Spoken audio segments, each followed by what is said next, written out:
Hello again for a new pattern, and today I want to show you how you can make one of these wallets. So today will be a bit more of a quick build, but also easy to make for you in one day.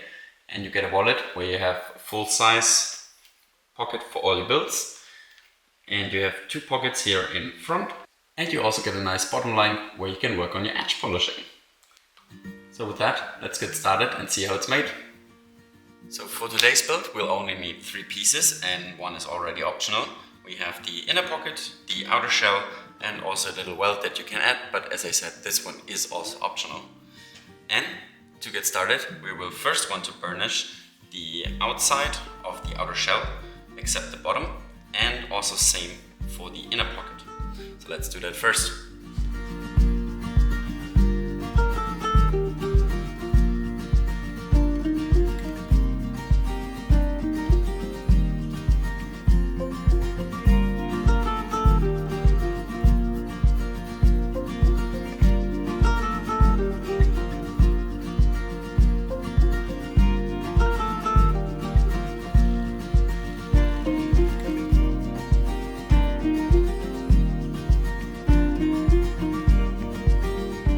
After beveling and burnishing the pieces, I'm gonna take the welt piece, I'm gonna sit it on the bottom of the inner pocket, and then we will glue it shut like this, so that the welt is showing on the bottom.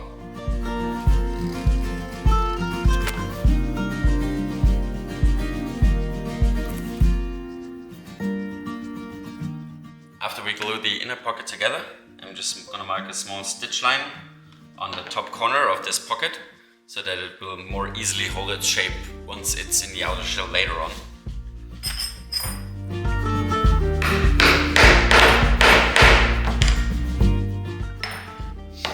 And then I'm just gonna sew this corner.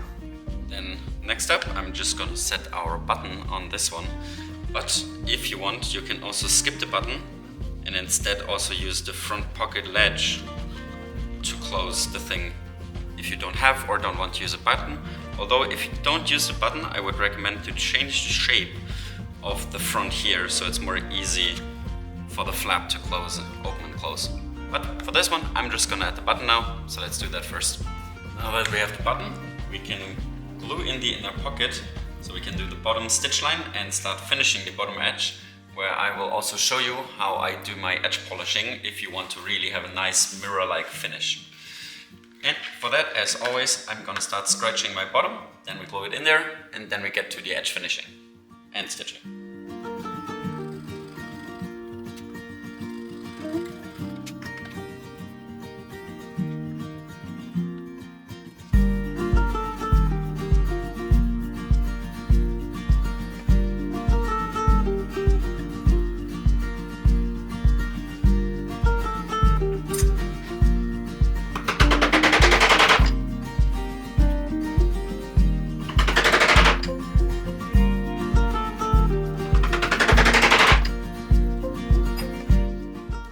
Then we can just go and stitch the bottom. So after we've done the stitching, we can go on to finish our bottom edge. And for that, I will first take off around 1 millimeter or 2 on our edge, so we have a clean cut where no leftovers from uneven gluing and aligning are left.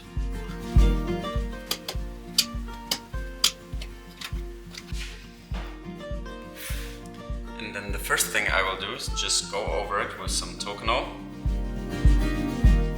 so we can fix all the fibers in place. So we have a good baseline. Then we just rub that in with our cloth. And you don't need to polish it just yet, because we will do that at the end. And from here, I will just start with 400 grit and go over the edge. First dry sanding it, then wet sanding, and then do the same for higher grits up to 1000. Then after the 400 and 600 grit, I go up to 1000, and again, as always, just start dry sanding it, then we go wet sanding it, and then to finish it, we go over with Tocono once, then we can actually polish it, and if you want, additionally, you can also go over it with beeswax once at the end to give it a little bit more shine. And then we're basically already done.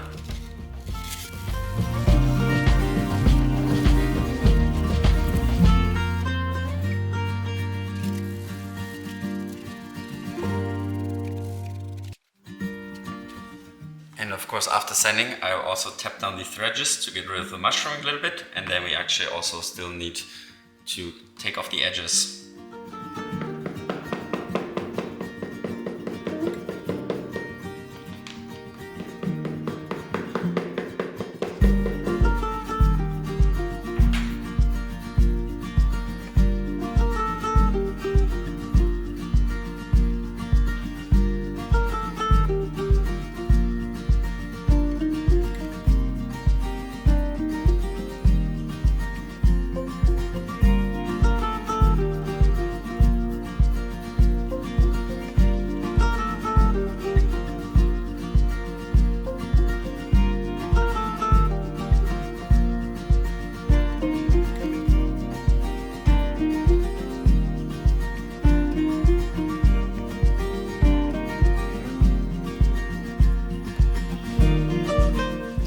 Just like that, you have a beautiful mirror polished edge.